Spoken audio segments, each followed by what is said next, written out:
Good morning, everyone. Just going to go through how we're going to do our pre-op checks for the Hamilton T1 ventilator, as well as how to recircuit it. This is the same vent that we have in the OR that we've been using for the last few years, but we've had to make some changes with regards to circuiting. And this one is now a T1, which means it's a transport ventilator.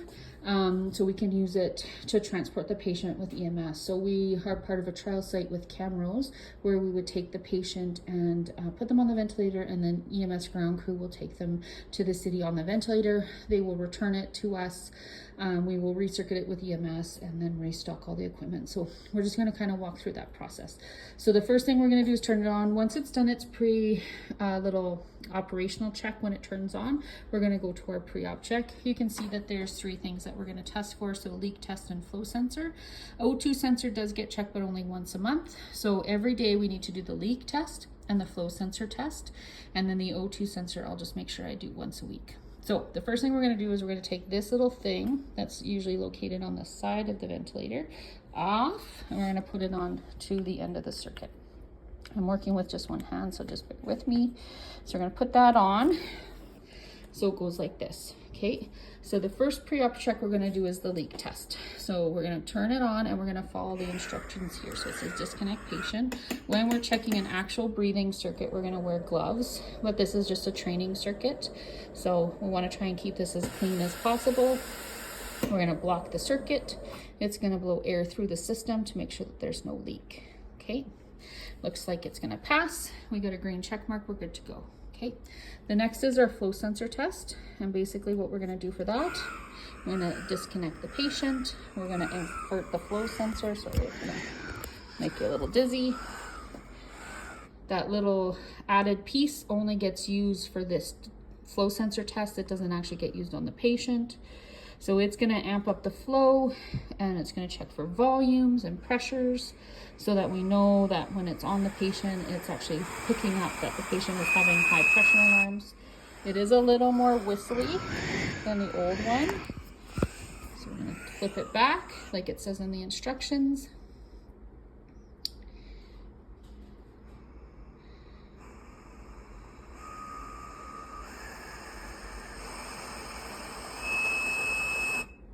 And we passed our test. Okay, once we're done that, we can take this little piece off. Sorry, I'm making it dizzy. I'll leave it on for now. It just gets taken off and clipped on here. Okay, the other part of it is recircuiting it. So these can only be cleaned with Kimtech wipes, as I've put on here, just so that it won't damage the screen. So it has to be those purple package. You can't use Cavi wipes or Airsup wipes. The other thing that we're going to do is recircuit the vent. So when EMS comes to pick the patient up, they're going to take the patient and then they're going to bring the vent back to us. Okay, so this part looks very similar to the other section. So we do have an exhalation valve. The exhalation valve I would put in and then click to the right. And then this looks a little bit different. It's a one circuit. So if you just think about it, the circuit goes to the front. We're going to put it to the front. Okay, these just get snugly applied, and then we're going to put our two connector pieces, so clear to clear, blue to blue, and then we should be good to do our test. Okay, I'm doing in-servicing today, so we'll recheck it, but nice and tight. Okay, when we have it hooked up, we actually have added this high pressure hose. Now this just screws in. So we used to have to like damage our knuckles plugging it in, but we don't have to do that anymore. When EMS comes to take the patient, we'll disconnect it from that port and add it to their D port. And then underneath the ventilator, there is a screw that we just undo. And then it should just lift off, and then it can be secured on EMS's stretcher with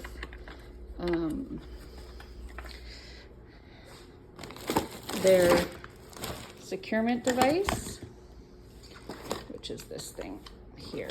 Okay, so that'll secure into their ambulance. Okay, in this jump bag we'll have that device. We will also have a few extra supplies. So we'll have 2 circuits, and our breathing circuits will eventually come like this. 2 green filters, 2 MDI adapters, some polyvinyl amps for suctioning. There's a Kimtech wipe in here. There's also some quick guides. We also have suction, extra suction, and then extra in-tidal CO2. The other piece that's really important is we do have a measuring tape in here as well, in one of the side pockets to measure the height of the patient, because if you can see on the vent, we're going by ideal body weight, not actual body weight. So we actually have to put in how tall this patient is, and then it'll calculate ideal body weight based on that. So we do need to have an actual height. And then the other thing that we always want to do is correlate our end-tidal CO2 with our PaCO2. What does that mean? It means doing a gas, probably 30 to 60 minutes after the patient's been on the ventilator to see how our settings are. And basically when we draw the blood gas at an hour, we're going to look at what our end-tidal CO2 is on our life pack or on this space lab, and we're going to write that number down, and then we're going to correlate it with our PaCO2 on the ABG, just to make sure that we are actually doing a good ventilatory status for this patient before we send them away. EMS ground crew is not going to have the ability to do like an iStat to check for what the gas settings are, so it's really just important for us to do that before they leave, because if say their gas is really off, or then we need to change our ventilator settings, or if our vent settings or our end-tidal CO2 is really high but actually our gas is saying it's really okay, then we know that we can continue on the ventilator settings.